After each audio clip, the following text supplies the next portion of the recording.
Mabsat, ito may bagong pasabog na naman ata si Senator Ping Lacson, pero dalawin natin kay Attorney Enzo Recto, Mabsat. May nakita ko dito, Mabsat, no? Sabi dito ni Attorney, nako po, ito saan yun?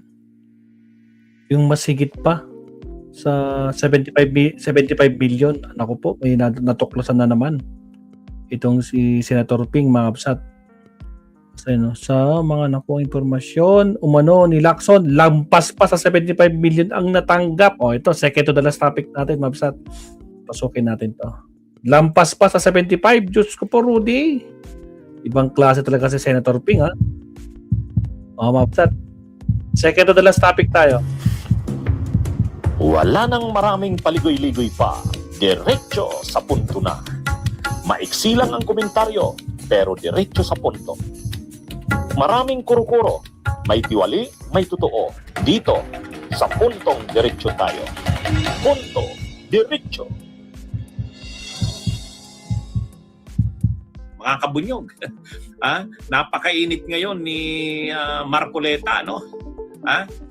Tungkol doon sa 75 million na natanggap niyang gift, donation, galing kila Mike Defensor. Ito yung naging mitsa para makasuhan siya ng plunder. Ito yung problemang kinakaharap niya ngayon. Itong 75 million. Pero may ibinunyag si Senador Ping Lacson. Sabi ni Senador Ping Lacson, mayroon daw silang information na nakuha na hindi lang yan 75 million. Agoy! Paktay ka ngayon. Patay, ano? Ayon yan kay Senador Ping Lacson. Natatawa pa ng sinabi yan ni Senador Ping Lacson sa programa ni na Ronald Llamas sa kani Ed Lingao. Kaya lang, nung tinatanong kung sino ang source ni Lacson, sabi niya, tanungin niyo si Ronald Llamas. Nagtatawanan pa sila Lingao niyan, sila Ed Lingao. Ito talagang si Senador Ping Lacson, medyo ano rin ito kay Marcoleta . Alam naman natin na magkalaban na matindi ang dalawa na yan, si Marcoleta at saka si Lacson. Ngayon, sabi ni Marcoleta, ang promotor nitong kaso kung ito ay si Ombudsman Remulla. Kasi nung nasa Senado siya, tinanong siya, gagawin mo ba na i-bend ang law para sa purpose na gusto nyo? Sabi ni Ombudsman Buying daw, yes. Pwede naming i-bend ang law. Kaya sabi niya, itong ginagawa daw sa kanya, ito yung pag-bend ng law. Tapos, sinabi daw ni Senador Ping Lacson, malamang mga siyam na senador yan nakakasuhan sa amin sa Senado. Sinama na naman niya ako . Ang sinasabi niya, planado raw yung pag-aresto sa kanya dahil sinabi ko raw noon sa interview na siyam daw na senador ang makukulong. Ang sagot ko nga doon, hypothetical yun kasi pag-uusapan noon yung base number. Kasi nasa Constitution, 2/3 vote of all members of the Senate. 24 kami. So nagbigay ako ng hypothetical scenario na kung halimbawang siyam yung makulong, di 15 na iwan. Di parang formality na lang yung acquittal. It was all hypothetical. So dinugtong niya doon sa kanyang sitwasyon ngayon na in-anticipate ko na raw na makukulong siya along with 8 others. So maling-mali yung kanyang premise. Nagka-gaslighting na naman siya dahil iniiba niya yung issue, naninisi ng ibang tao. Kung titingnan natin yung background ng kanyang kaso, sa kanya lahat galing ebidensya. Sabi nga ni Ombudsman Boying, di ba? Kaya nga nakakatuwa kasi ang defense ng iglesia, ng INC, kay Senator Marcoleta, selective justice. Parang ang daming connotations para sanga-sanga tapos transparency, accountability. Yun nga ginawa ni Senator Marcoleta Very transparent siya. Sinabi niya tumanggap siya ng 75 million at yun ay hindi, at ang deklarasyon niya hindi pa naman campaign period. At sabi niya, congressman siya noon. Kaya nga siya sa sariling bibig kasi nanggaling lahat yung ebidensya, kaya siya napailan. Tama sinabi ni Ombudsman Boying, di ba? Na hindi naman kami naghanap nito Ito parang bumagsak sa aming lap dahil motu proprio, nandyan yung violation at hindi na, parang nabanggit ko rin sa privilege speech ko Kaya lang hindi ko na isama yung plunder. Sinabi ko lang noon, indirect bribery Kasi in relation to your office, kapag tumanggap ka ng regalo, ng pera, maliwanag na violation sa batas yun. Now, plunder, hindi ko rin na-realize ito na ang plunder pala, hindi limitado sa public funds. Dahil pagka ill-gotten wealth ang pinag-uusapan at a series of acts, plunder talaga ang bagsak mo. The epic online action game War Thunder lets you dive into massive battles and experience O kaya ito daw nangyayari sa kanya ngayon, ito na yung sinasabi ni Senador Ping Lacson. Kaya ang sinisisi ni Marcoleta sa nangyayari sa kanya ngayon, si Ombudsman Remulla at si Senador Ping Lacson. Ay sabi naman ni Senador Ping Lacson, sa totoo lang sa ano ito interview sa kanya, public na interview. Televised yun, naka-livestream pa. Hindi lang 75 million yan. Actually, ito, palagi ko, alam din ni Ronald ito, hindi lang 75 million na natanggap niya eh. Malaki. May information na ganyan, dinedevelop namin. Sabi ko, bulungan niyo si Ronald, alam niya yan. Sa kanya nang galing yung initial information na yan, sa kanya nang galing, dinevelop ko lang. So, na-develop Do we niyo na. trust that information? So sir, na-develop niyo na po. Work in progress. May mga na-identify na kami. Work in progress. Remember, I'm still a member of the Blue Ribbon. Yes, sir. Naliligpit Yes, sir. ko yan. Hmm. Noong nag-organization, sabi ko ayoko na. Sabi ko pagod na ako.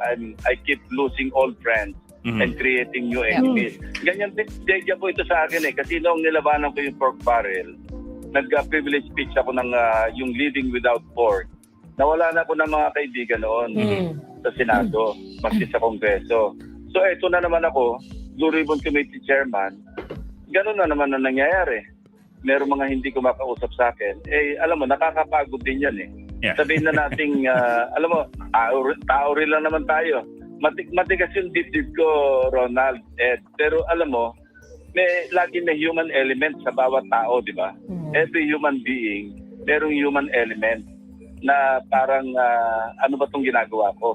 Parang gano'n, tinatanong mo sa sarili mo. So, nung nag-reorganize at saka nag-reorganize ulit, nang mabalik sa amin yung mayorya, sabi ko ayoko na kung pwedeng ipasa na natin sa iba yung chairmanship. I'm willing to be a member. I'm willing to be a vice chairman. Kaya vice chairman ako ngayon. So, nandiyan pa rin yung aking papel na magtrabaho but more behind the scene than nasa forefront. Yes, sir. But are you free to disclose at least some of the details of your investigation so far? Alam mo, Yun, Lee, shout out. Not yet. Baka magalit sa akin si Ronald. Hindi lang 75 million. Hindi, sa totoo lang naman talaga. Alangan namang 75 million lang talagang natanggap niya. Ang dineclare niya lang na natanggap niyang donation yung kay Mike Defensor, yung sa isang Espiritu. apelyido ay Viray at Saka saka yung Viray. Espiritu. Pero marami sinabi niya rin naman sa programa na marami siyang donors. Kaya lang, yun lang yung dineclare niya. Yun lang yung dineclare niya. Pero sabi ni Senador Ping Lacson, hindi, may nalaman kami, marami pa. Marami pa na hindi niya dineclare. Baka nga si Bunuan, dahil nag-state witness na ngayon, baka mabanggit pa o mag-testify pa si dating DPWH Secretary Bunuan tungkol doon sa 500 million pesos na hiningi sa kanyang pabor. Yun ay 500 million na noong November 2022, nung confirmation ni Secretary Bunuan, ito yung dinil kasi si Secretary Senator Marcoleta ang chairman ng Committee on Public Works na nangangasiwa sa confirmation ni Secretary Bunuan. At nakita naman namin sa dokumento na nanggaling doon sa files ni dating Undersecretary Cabral na meron talaga allocable na 500 million. At natatandaan ko nung meron kaming committee hearing sa CA, I think mga armed forces officers to. Noon pa ito, lumapit sa akin yung kasi nilabas ko ito lumapit sa akin yung mga congressmen na it so happened na noon pa lang 2022, nandyan na rin pala sila sa CA. And they were egging me. Sabi niya, Senator, tama yan. Ituloy mo lang yung expose mo kasi totoo yan. Parang nire-refer nila na bukulan talaga kami. Kasi ginamit sila na kaya Actually, 1.5 billion nga yan ang hinihingi, pero 500 million lang na ibigay. Medyo ano to, kasi nabanggit yan na noong DPWH Secretary si Bunuan at i-confirm siya ng Commission on Appointments, humingi daw ng pabor ang isang kongresista. Humingi ng pabor kapalit ng parang i-endorse susuportahan niya na makalusot ito sa Commission on Appointments, pero bigyan siya ng proyekto. Parang bibigyan siya ng 500 million worth of projects. At sabi, binigay ito. Itong hinihingi umanong ito ay ibinigay. Ngayon, ang sinasabi na na humingi ng ganyang pabor ay si Marcoleta. It is my honor to sponsor the confirmation of the ad interim appointment of Manuel Manligas Bunuan as Secretary of the Department of Public Works and Highways. Itong mga ini-expose ngayon ni Senador Ping Lacson, problemado na nga si Marcoleta doon sa 75 million, ang dami niya pang dinadag.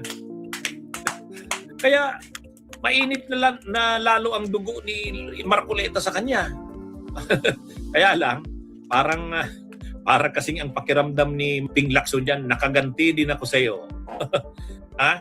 Si Lacson, mainit ang dugo dyan kay Marcoleta. Sa nangyayaring ito kay Marcoleta, natatawa na lang si Ping Lacson. Anyway, mga kabunyog, mga kababayan, magandang araw sa inyong lahat. Mabuhay po tayo. Bunyog, bunyog, halikan na kasama ka. Bunyog. Sinabi mo pa, Sir Leonardo, naniniwala din ako dyan. Sa sinabi ni Sir Leonardo, na naniniwala niya, pati si Diskaya nagbigay kay Boy Kuryente. Diyos ko, Lord Rudy. O siya, mag-last topic tayo, Mabsat. Diyos ko po. Again, maraming salamat ako. Delikado ka, Marcoleta. Hindi lang pala 75 million ang mga binunyag. Nako po, meron pa palang iba. Diyos ko po, Rudy. O siya, next topic tayo. Countdown tayo in 30 seconds.